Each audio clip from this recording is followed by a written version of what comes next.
वृश्चिक राशि वाले बंधुओं, आप सभी का बहुत बहुत स्वागत है आपके अपने वैदिक मंथन भिंड यूट्यूब चैनल में।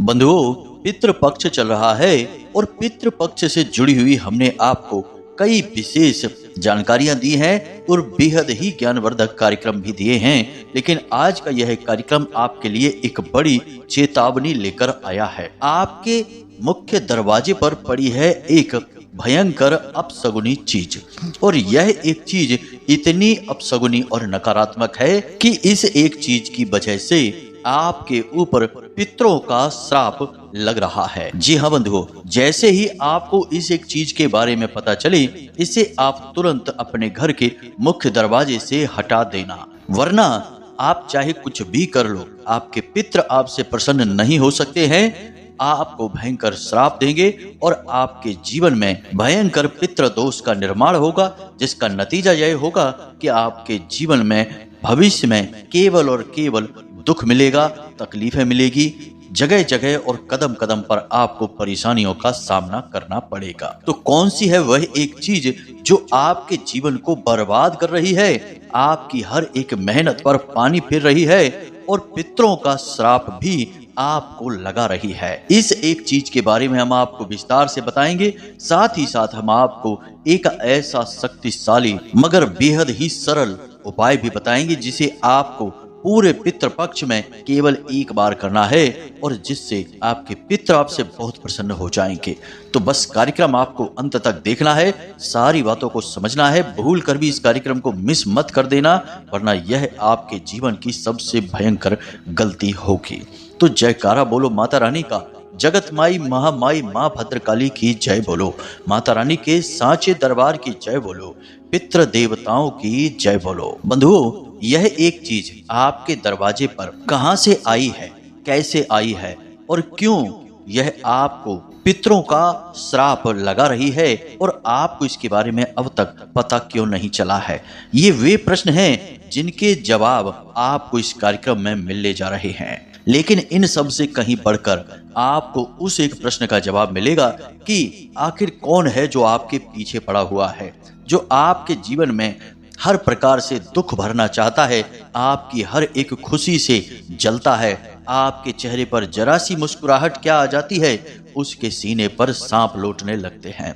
अब बातें आपको सुनने में भले ही थोड़ी सी अजीब लग रही हो, लेकिन बंधुओं, सच हमेशा कड़वा ही होता है और उम्मीद से कहीं ज्यादा अजीब भी होता है। और आज के इस कार्यक्रम में हम ऐसा ही सच आपके जीवन का उजागर करने जा रहे हैं। एक ऐसा सच, एक ऐसी हकीकत जिसके बारे में अब तक आपको कानों कान भनक तक नहीं है। आपके अपनों में ही छुपा हुआ आपका सबसे बड़ा शत्रु, जो आपके जीवन में पल पल पर रुकावटें उत्पन्न कर रहा है, आपको चैन से जीने नहीं दे रहा है। अब आप ध्यान से समझिए, पितृपक्ष जो 15 दिनों का एक अवसर होता है, इसे मृत्यु का पक्ष भी कहा जाता है, जहां एक ओर आप इस पितृपक्ष में जीवन भर का सुख प्राप्त कर सकते हैं पितरों का आशीर्वाद प्राप्त करने के बाद, वहीं आपके ऊपर भयंकर से भयंकर तांत्रिक और नकारात्मक क्रियाओं को भी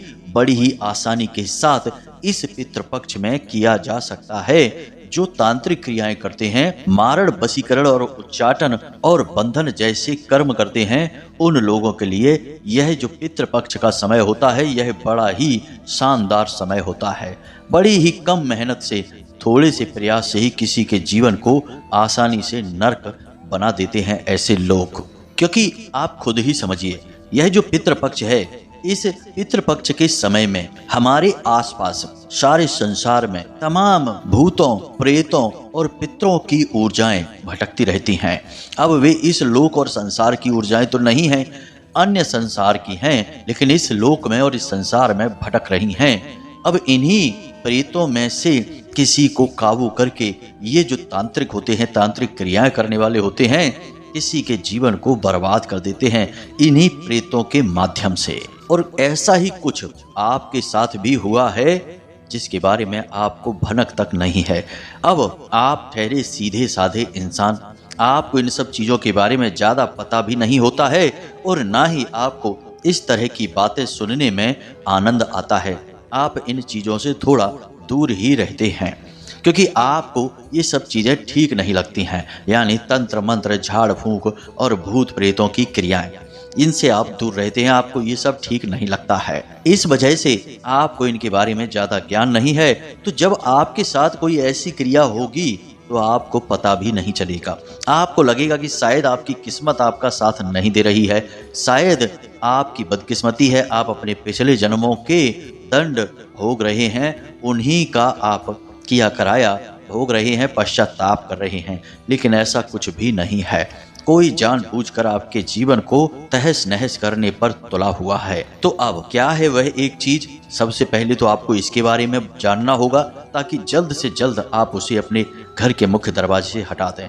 उसके बाद कौन है वह एक इंसान जो आपके जीवन को बर्बाद कर रहा है, दीमक की तरह आपके जीवन को धीरे धीरे चाट रहा है, समाप्त कर रहा है। और इन सब से कहीं बढ़कर कि एक ऐसा उपाय, एक ऐसी क्रिया जिसे आप अपने घर में कर लें, तो आपके जीवन और घर में हर तरफ सकारात्मकता प्रवेश कर जाएगी और किसी भी प्रकार की नकारात्मक ऊर्जा या क्रिया या तंत्र मंत्र, मारण, वशीकरण या उच्चाटन की क्रिया होगी तो वह तुरंत पीछे हट जाएगी, वापस चली जाएगी। आज का यह वीडियो कार्यक्रम जो है यह बहुत ही विशेष है। इस कार्यक्रम में ऐसे ऐसे रहस्यों से पर्दा उठेगा जिनके बारे में आप सुनकर चौंक जाएंगे, आश्चर्य में पड़ जाएंगे कि ये बातें आपको पहले क्यों नहीं पता थी। इसलिए हम आपसे निवेदन करते हैं कि आप इस कार्यक्रम को अंत तक अवश्य देखें। इस तरह के कार्यक्रमों को बनाने में सचमुच में बहुत मेहनत करनी पड़ती है और स्वयं माता रानी जब आभास देती हैं, आदेश करती हैं, तभी इस प्रकार के कार्यक्रमों को बनाने की हम भी हिम्मत जुटा पाते हैं। क्योंकि सीधे तौर पर इन चीजों से टकरा जाना, इनके बारे में बात करना और किसी को सचेत कर देना खुद भी अपने लिए आफत मोल लेने जैसा होता है। क्योंकि ये जो तंत्र मंत्र की शक्तियां होती हैं, जो व्यक्ति इन्हें हटाने में किसी की मदद करता है, फिर ये उसका पीछा भी कर सकती हैं, उसके जीवन में भी बर्बादी ला सकती हैं। क्योंकि इन्हें तो कोई ना कोई चाहिए ही जिसके जीवन को बर्बाद करके ये खुश हो सकें। याद रखना कि आपके दुख, तकलीफ, परेशानियां ही इनका भोजन होती हैं। तो ऐसे में जब तक माई का आदेश नहीं होता, हम ऐसे प्रोग्राम तैयार नहीं करते हैं। तो माता रानी का आदेश हुआ, इस वजह से आपके लिए यह कार्यक्रम हम तैयार कर रहे हैं। बंधुओं, इस कार्यक्रम को अंत तक अवश्य देखना, तभी यह कार्यक्रम सफल होगा, हमारी मेहनत सफल होगी और माता रानी के कुछ छुपे हुए संदेश भी हैं जो आप तक पहुंचेंगे। जी हाँ बंधुओं, तो चलिए आज के इस विशेष कार्यक्रम की शुरुआत करते हैं। लेकिन पहले माता रानी का आभार व्यक्त करेंगे, उन्हें याद अवश्य करेंगे, क्योंकि उन्हीं की कृपा और उन्हीं के आशीर्वाद से यह संसार चल रहा है, यह सूरज चांद सितारे जगमगा रहे हैं। तो चलिए जल्दी से कमेंट बॉक्स में पूरे प्रेम, भाव और भक्ति के साथ लिख डालिए, जय माँ भद्रकाली रक्षा करो। जी हाँ बंधुओं, एक बार नहीं 3 बार लिखना, क्योंकि माता रानी की रक्षा कवच की हमें, आपको, सबको बहुत आवश्यकता है। याद रखना कि आज का जो समय है यह भयंकर कलयुगी समय है और आज के समय में कोई अपना नहीं है और संसार पूरी तरह से नकारात्मकता से भरा हुआ है। तभी आप देखते हैं कि कैसी कैसी खबरें कभी कभी सुनने को मिल जाती हैं कि संसार में कितने कितने नीच और निकृष्ट कर्म होने लगे हैं, सोचकर भी आश्चर्य होता है। खैर, आप माता रानी को आभार व्यक्त करिए, उनसे निवेदन करिए, आपके जीवन में माता रानी की कृपा आएगी तो सब कुछ सरल हो जाएगा। इसी के साथ साथ यदि आप इस कार्यक्रम पर पहली बार आए हैं तो आप इस चैनल को सब्सक्राइब अवश्य कर लें। बगल में जो सब्सक्राइब का बटन है उसे अभी इसी समय दबा दीजिए। उसे दबाते ही आप न केवल हमारे बल्कि माता रानी माँ भद्रकाली के परिवार के, इस दिव्य परिवार के सदस्य बन जाएंगे और फिर माता रानी आपकी हर दुख, तकलीफ, परेशानी को खुद ही देख लेंगी।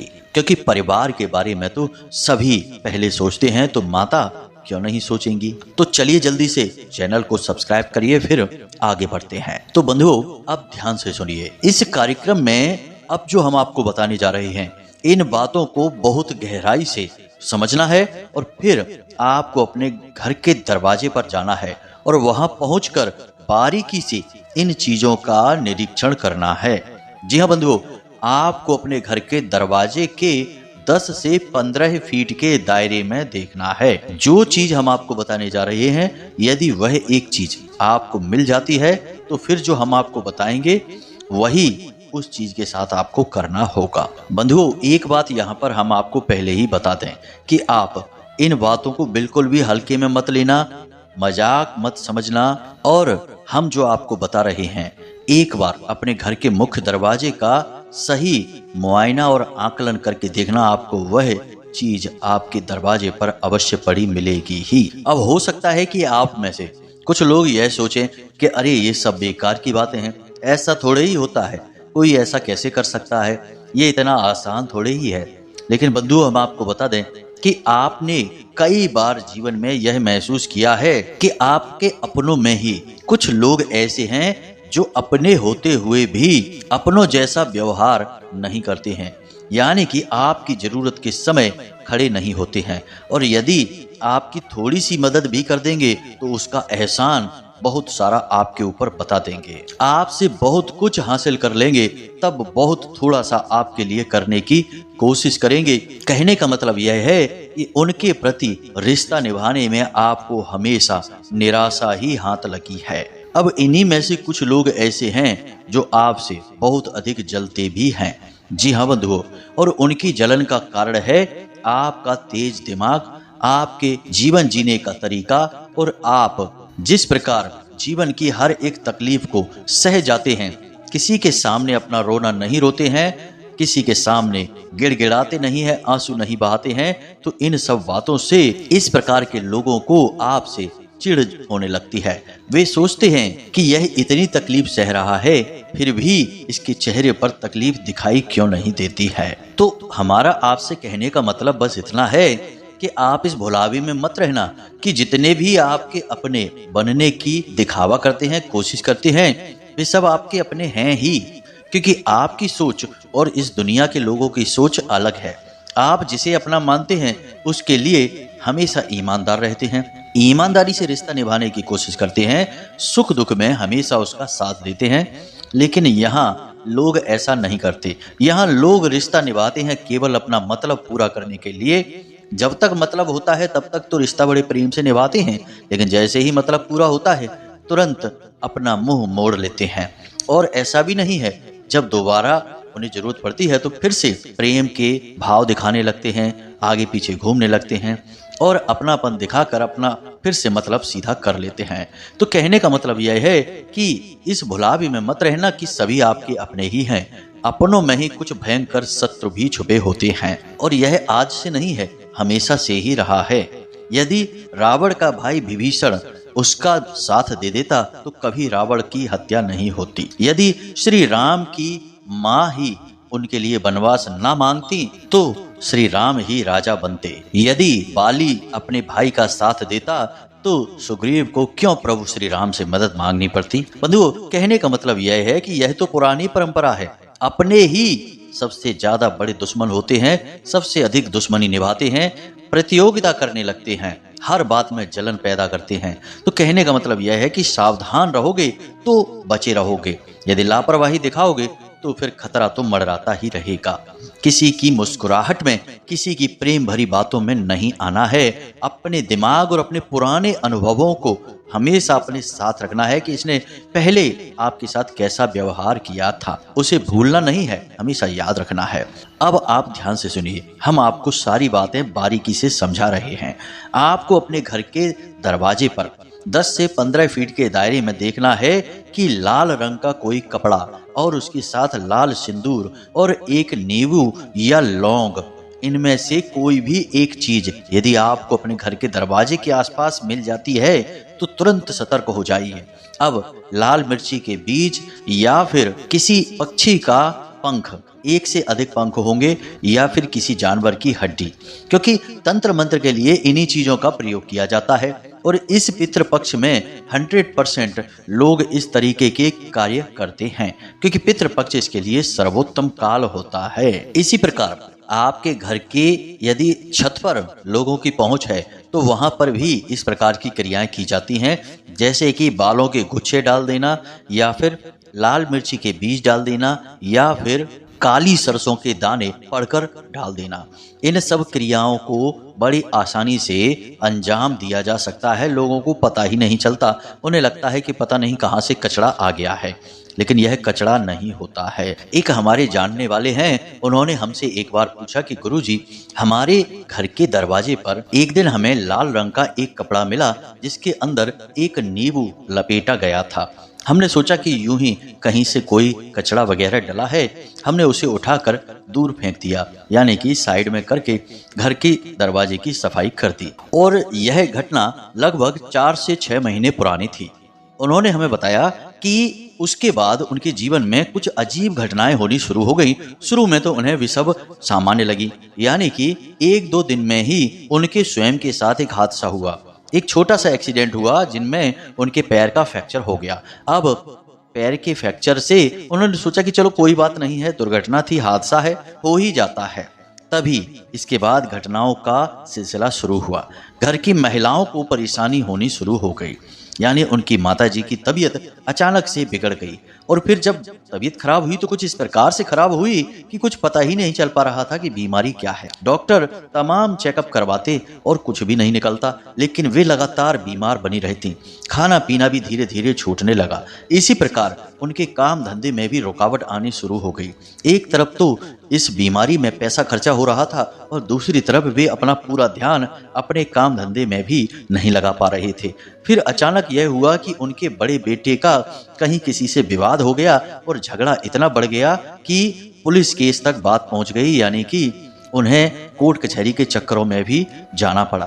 अब धीरे धीरे जब उलझनें इतनी बढ़ने लगी कि खाना पीना भी दूभर हो गया, चैन से सोना भी मुश्किल हो गया, ना तो काम सही से चल पा रहा है, बीमारियों का भी कब्जा घर में हो गया और लगातार एक के बाद एक तकलीफें बढ़ती चली आ रही हैं। तो इन सब चीजों से परेशान होकर उन्होंने लगभग 1.5 से 2 महीने पहले हमसे मुलाकात की और उन्होंने हमसे कहा कि गुरुजी, हम तो बहुत परेशान हैं, हमारे साथ तो यह सब हो रहा है, पता नहीं क्यों कोई पीछे पड़ा है कि हमारा कोई ग्रह नक्षत्र खराब चल रहा है, क्या चल रहा है, आप कुछ हमें बताइए। हमने उनकी कुंडली वगैरह देखी तो हमें सब कुछ ठीक ही लगा, कुछ उसमें परेशानी नहीं थी। फिर हमने उनसे बात की थोड़ी देर बैठकर, तो हमने धीरे धीरे उनसे पूछा और बाद में जब उन्होंने हमें इस घटना के बारे में बताया कि ऐसे ऐसे उन्हें लाल कपड़े में एक नींबू पड़ा मिला था और उन्होंने उसे उठाकर दूर फेंक दिया था और सफाई वगैरह कर दी थी, उस घटना के बाद से ही यह सिलसिला शुरू हुआ। अब आप हो सकता है कि सोचें कि भला इतनी छोटी सी चीज से यह कैसे हो सकता है, लेकिन बंधुओं, हम आपको बता दें कि आपके घर का जो मुख्य दरवाजा है वही कोई साधारण स्थान नहीं है।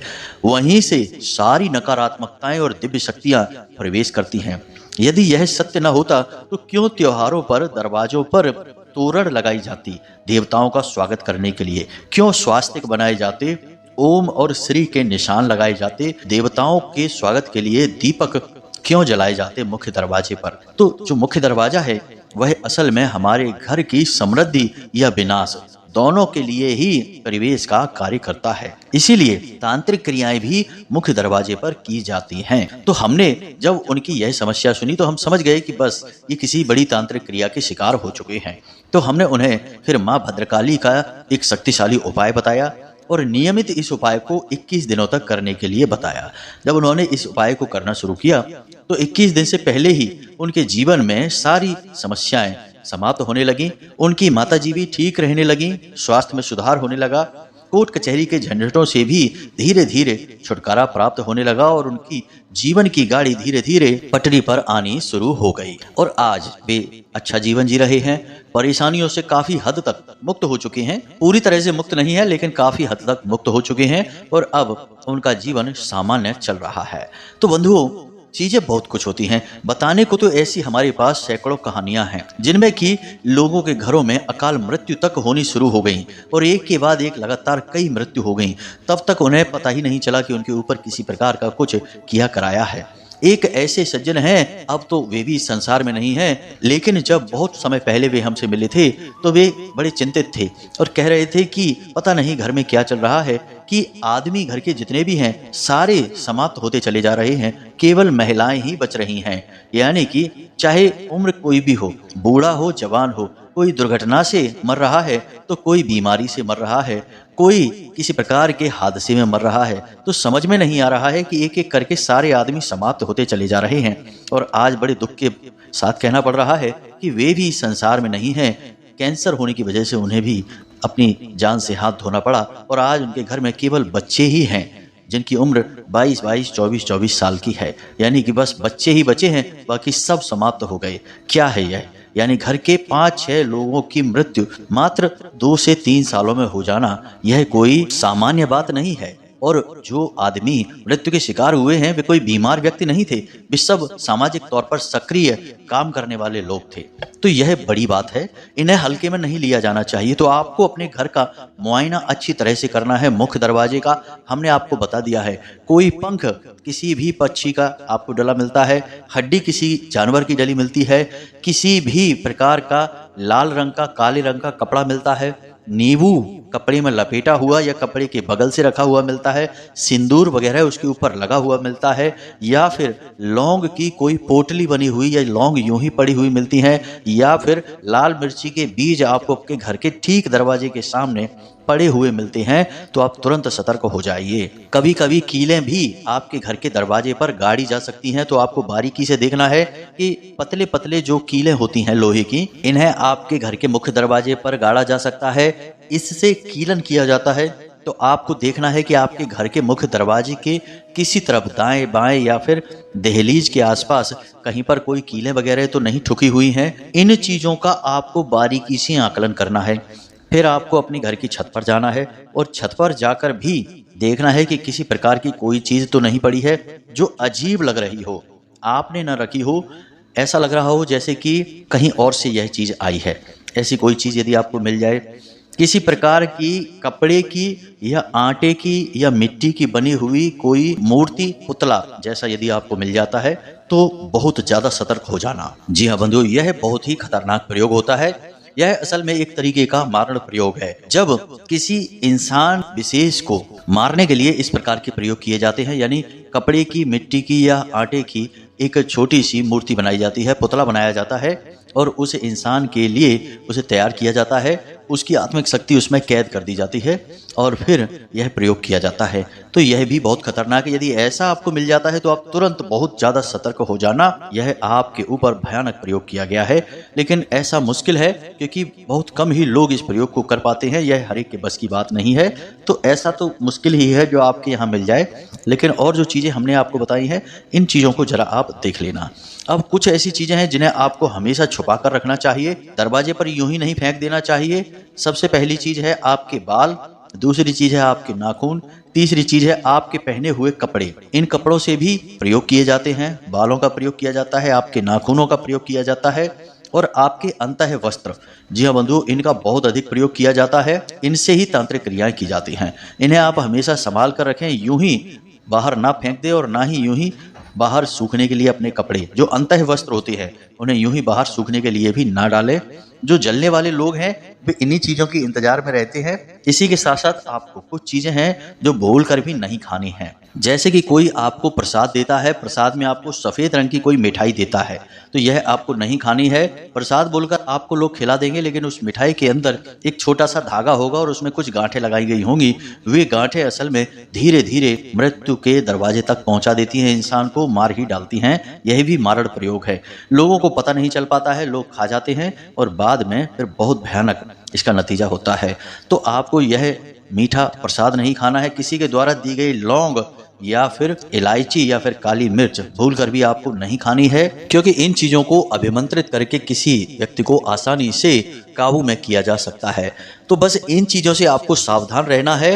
अब हम आपको बताने जा रहे हैं उस शक्तिशाली उपाय के बारे में जिसे आपको करना है, जिससे आपके घर का रक्षा कवच तैयार हो जाएगा और आपके पितृ पूर्वज भी आपसे बहुत प्रसन्न होंगे, क्योंकि यह एक सकारात्मक उपाय है और इससे देवताओं की कृपा आपके जीवन में और आपके घर में आएगी। और देवी देवताओं की कृपा जब आपके घर में आएगी तो आपके पितृ पूर्वज आपको आशीर्वाद देंगे ही, क्योंकि वह कृपा उन्हें भी अवश्य प्राप्त होगी ही, क्योंकि वे भी आपके घर के सदस्य ही हैं। चाहे भले ही वे अब इस संसार में ना हो, लेकिन आपके घर में जो भी कुछ होता है उसका प्रभाव उनके जीवन में यानी कि मृत्यु के बाद वाले जीवन में भी पड़ता ही है। बंधुओं, याद रखना कि यह प्रयोग बहुत बारीक है और बहुत सोच समझ के करना चाहिए। हालांकि इसके कोई नकारात्मक प्रभाव नहीं है, बस होगा यह कि यह प्रयोग काम नहीं करेगा यदि आपने जरा सी भी लापरवाही दिखाई। तो ध्यान से सुनिए, इस प्रयोग के लिए आपको किन चीजों की आवश्यकता है। सबसे पहली चीज आपको चाहिए 11 कीलें। कीलें कैसी? छोटे छोटे लोहे के जो कील आती हैं उन्हें आप बाजार से लेकर आएं। इन्हें जूते वाली कील कहा जाता है। जी हाँ बंधुओं, इन कीलों को लेकर आए, इन्हें मोची प्रयोग करते हैं। 11 कीलें चाहिए। इसके बाद आपको काली हल्दी की 2 गांठें चाहिए और फिर 2 गोमती चक्र चाहिए और काले रंग का एक कपड़ा चाहिए। अब आपको क्या करना है यह ध्यान से समझिए। यह प्रयोग आप शनिवार के दिन करें तो ज्यादा अच्छा रहेगा। वैसे पितृपक्ष में आप इसे किसी भी दिन कर सकते हैं, कोई समस्या नहीं है। तो ध्यान से सुने, माता भद्रकाली और माँ बगलामुखी से संबंधित है यह प्रयोग। तो अब आपको करना क्या है, रात्रि के समय यानी 9 बजे से 11 के बीच में आपको यह प्रयोग करना होगा। तो अब आपको रात्रि के समय स्नान आदि करने के बाद अपने घर के पूजा घर में जाना है और पूजा घर में यदि आपके माँ भद्रकाली की या फिर माँ बगलामुखी की कोई फोटो है तो उसे आपको चौकी बिछानी है और उस चौकी पर लाल रंग का कपड़ा डालकर उस तस्वीर को, उस फोटो को रख देना है। अब माता रानी को लाल रंग के पुष्प अर्पित करें। माता बगलामुखी की यदि फोटो है तो पीले रंग का आसन रखें और पीले रंग के पुष्प अर्पित करें। फिर माता रानी के सामने गाय के घी का एक दीपक जलाएं और प्रसाद आदि से भोग वगैरह लगाएं। उसके बाद यह संपूर्ण सामग्री को एक स्थान पर रखें और गंगा जल छिड़क कर इसे शुद्धिकरण करें और उसके बाद यह संपूर्ण सामग्री माता के सामने रख दें और फिर रुद्राक्ष की माला लेकर कम से कम 3 माला इस मंत्र का उच्चारण करें। मंत्र ध्यान से सुने, बहुत छोटा सा मंत्र है लेकिन बेहद ही शक्तिशाली है क्योंकि यह द्विबीज मंत्र है, यानी कि इसमें 2 बीज मंत्र दिए गए हैं। तो सबसे पहले ध्यान से सुने, मंत्र क्या है? ओम ह्लीम क्लीम नमः। मंत्र को फिर से ध्यान से सुने, ओम ह्लीम क्लीम नमः। इस मंत्र की आपको कम से कम 3 मालाएं करनी है। वैसे आप 7 मालाएं करें वह ज्यादा बेहतर रहेगा, लेकिन 3 मालाएं भी कर ले तब भी काम चल जाएगा। तो इस मंत्र की आप माला करेंगे। उसके बाद इस संपूर्ण सामग्री को माता रानी के चरणों में रखी छोड़ देंगे और अगले दिन जब आप सूर्योदय से पहले जागें, यानी कि आपको सूर्योदय से पहले जागना है, उसके बाद स्नान आदि करने के बाद पूजा घर में जाना है और माता रानी से आज्ञा लेते हुए इस संपूर्ण सामग्री को एक पोटली में भर लेना है। कीलों को आपको पोटली में नहीं भरना है, केवल काली हल्दी को, गोमती चक्र को उस काले कपड़े में लपेटें और काले धागे से लपेट कर ही उसकी एक पोटली बना लें।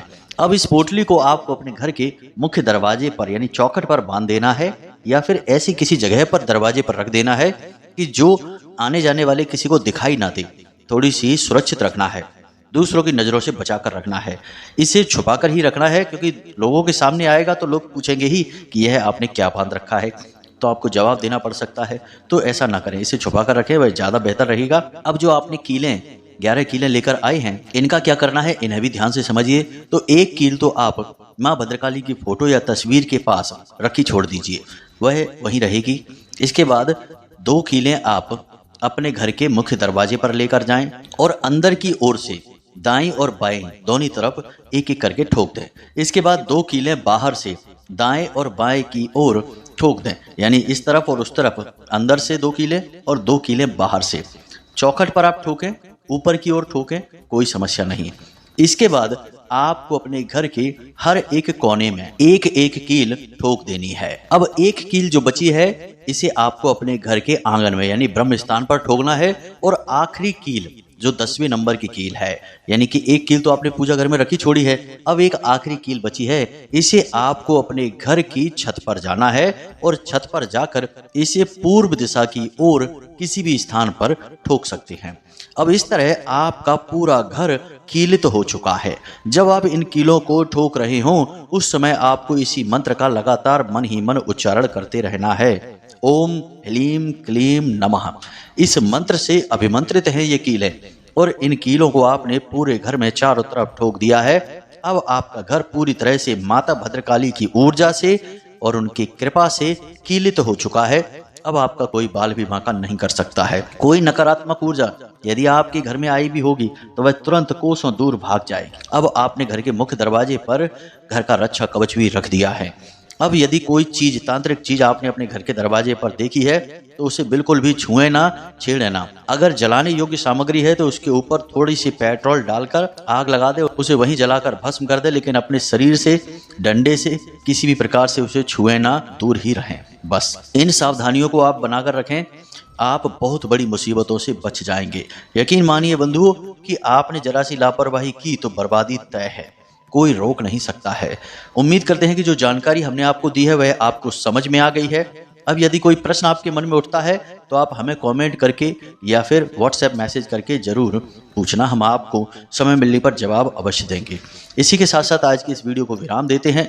हमेशा हंसते रहिए, मुस्कुराते रहिए, सकारात्मक रहिए और माता रानी पर आस्था विश्वास बनाए रखिए। दिन में एक बार मंदिर अवश्य जाइए, क्योंकि आपका उद्धार तो भगवान की कृपा से ही होना है। मिलते हैं अगले ज्ञानवर्धक वीडियो में, तब तक के लिए धन्यवाद। प्रेम से बोलिए जय माई की, जय मां भद्रकाली। माता रानी आपका कल्याण करें। धन्यवाद।